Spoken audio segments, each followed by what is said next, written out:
Hey, John Castle here, Fairfax, Virginia's top personal trainer for women and owner of Action Fitness Women's Only Fitness Center.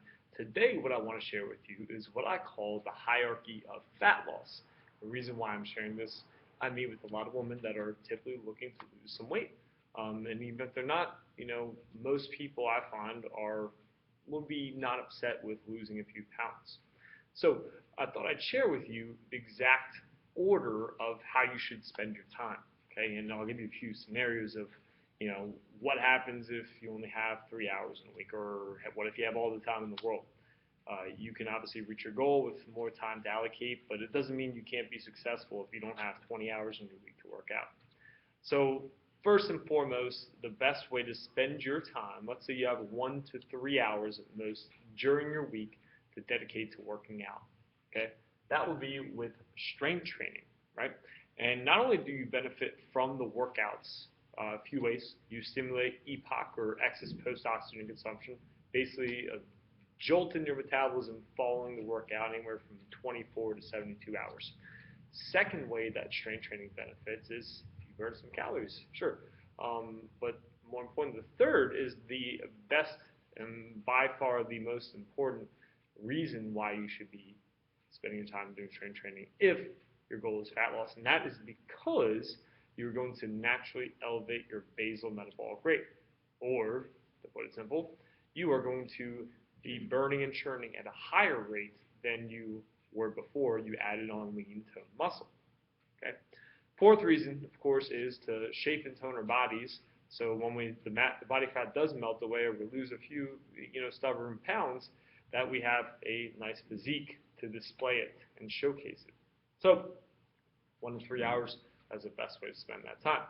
Second is going to be metabolic training. What is this? This can be weight training programs specifically, or even bodyweight based, such as bodyweight squats, burpees, rope slams, jumping jacks, you name it. Right? Typically a work to rest ratio: 40 seconds work, 20 seconds rest, repeat 5 to 10 rounds, maybe 20, depends what your goals are, how much time you have, conditioning, etc.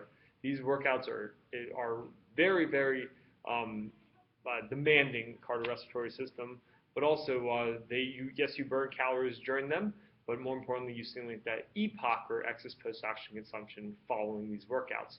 So it's like a 1-2 punch coming from your strength training and then complementing it with your metabolic training.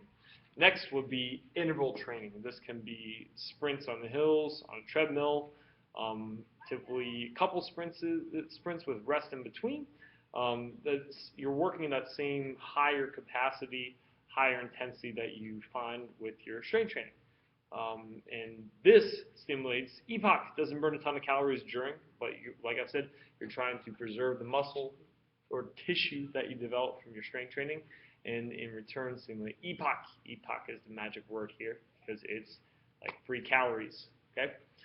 Last but not least would be aerobic cardio. This is how I would spend my time if I invested already 6 hours into my strength training, my metabolic training, and my interval training, and I have another hour or two to spare. That's when I would add in a distance run, a brisk walk, any form of aerobic activity, which can also be great for recovery. But more importantly, if your goal, if you are trying to burn calories from your training, when it comes to the actual cardio, that is the least and best way to spend your time, the least best way to invest it. Now, all of these are assuming a not perfect, I shouldn't say, a good or great diet, because none of this really matters for the most part without a good diet. Now, if you have 1 to 3 hours in your week, strength training is the best way to go.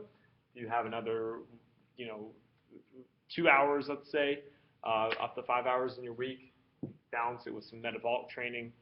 If you have, 5 to 6 hours, go ahead and throw in some interval training 2 to 3 times a week at most, and then aerobic cardio to recover and burn excess calories if you have more than 6 to 8 hours in your week.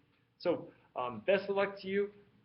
Obviously, assuming a perfect diet or near perfect diet with this is the best way to go, and good luck with whatever way you choose to plan out your time towards reaching your goals with fat loss.